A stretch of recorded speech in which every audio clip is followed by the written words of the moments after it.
बच्चों अभी हम स्टार्ट कर रहे हैं। पॉइंट जो है एक और मुझे ये सम लगा कि डिस्कस कर लेना चाहिए, क्योंकि इतना डिस्कस करने के बाद भी आपको तो ये क्लैरिटी तो रहेगी, लेकिन मुझे लगा कि ये पॉइंट भी कवर कर लेते हैं। तो ये सम नंबर 3 है, जो अभी आपके स्क्रीन पे क्वेश्चन के साथ आंसर भी है, जहां पे आपको मैं खाली एक्सप्लेन कर रहा हूं कहां से कहां आएगा।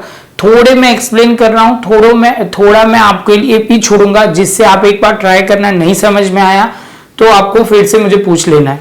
तो फर्स्ट ऑफ ऑल बच्चा, जो पहला पॉइंट है वो है, आपको पहले क्या करना है। तो आप बोलोगे सर इसको आपको अपने बैलेंस शीट के हिसाब से, हेड के हिसाब से डिस्ट्रीब्यूट करना है।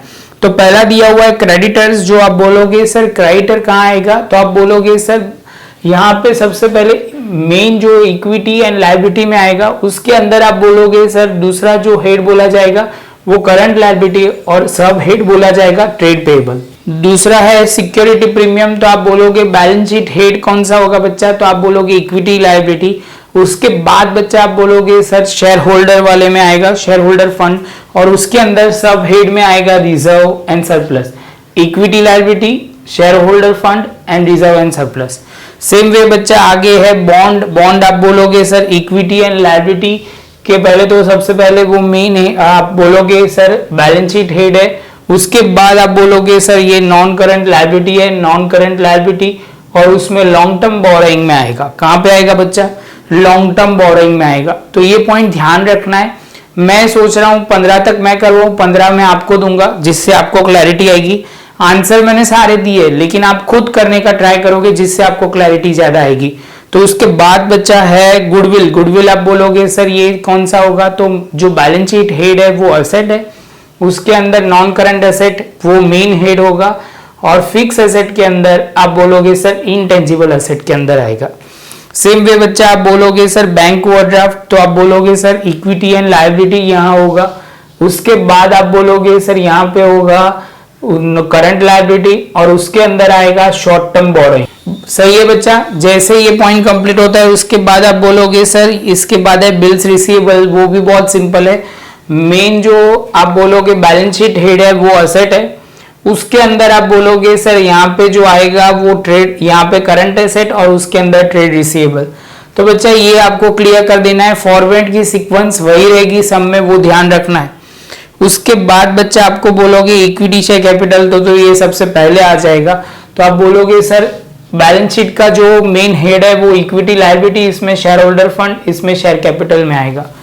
उसके बाद बच्चा आप बोलोगे कॉपीराइट, तो पैटर्न ट्रेडमार्क कॉपीराइट वो आप बोलोगे सर एसेट के अंदर, फिक्स एसेट के अंदर, इंटेंजिबल में आएगा।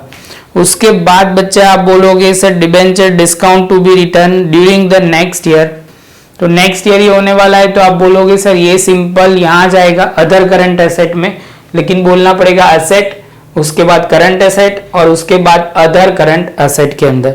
इसके बाद बच्चा जो आप बोलोगे सर कॉपीराइट भी हो गया। कॉल इन एडवांस, तो आप बोलोगे सर ये एक ही पॉइंट था, कॉल इन एरियर्स, जो ध्यान में रखना है वो इक्विटी में से मतलब यहाँ पे माइनस होगा, और कॉल इन एरियर्स जो होगा वो आप बोलोगे सर कॉल इन एरियर्स होगा बच्चा। Call in advance word use करना चाहिए, तो वो है इक्विटी लायबिलिटी में, करंट लायबिलिटी में, अदर करंट लायबिलिटी में आएगा। ध्यान में रहना, ध्यान में रखना बच्चा, ये पॉइंट बहुत इंपॉर्टेंट है।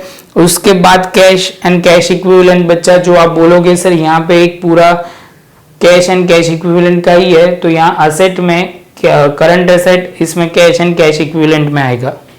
उसके बाद है प्रोविडेंट फंड, तो आप बोलोगे सर वो इक्विटी लायबिलिटी में आएगा, उसके अंदर नॉन करंट लायबिलिटी, इसमें long term borrowing long term liability में आएगा, बोरोइंग्स नहीं, लॉन्ग टर्म लायबिलिटी में, क्योंकि इसके अंदर आपको पता है लॉन्ग टर्म बोरोइंग नहीं, लॉन्ग टर्म लायबिलिटी, ये वाली बी वाली लॉन्ग टर्म लायबिलिटी।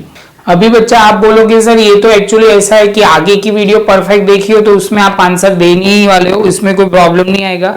डिबेंचर है, तो आप बोलोगे इक्विटी एंड लायबिलिटी, उसके अंदर आप बोलोगे नॉन करंट लायबिलिटी, और बोरोइंग में आ जाएगा, लॉन्ग टर्म बोरोइंग में आएगा। सेम वे ट्रेडमार्क, तो आप बोलोगे सर वो इनटेंजिबल एसेट है, वो याद है, पैटर्न ट्रेडमार्क कॉपीराइट, वो वाला डायलॉग आपको पता ही है।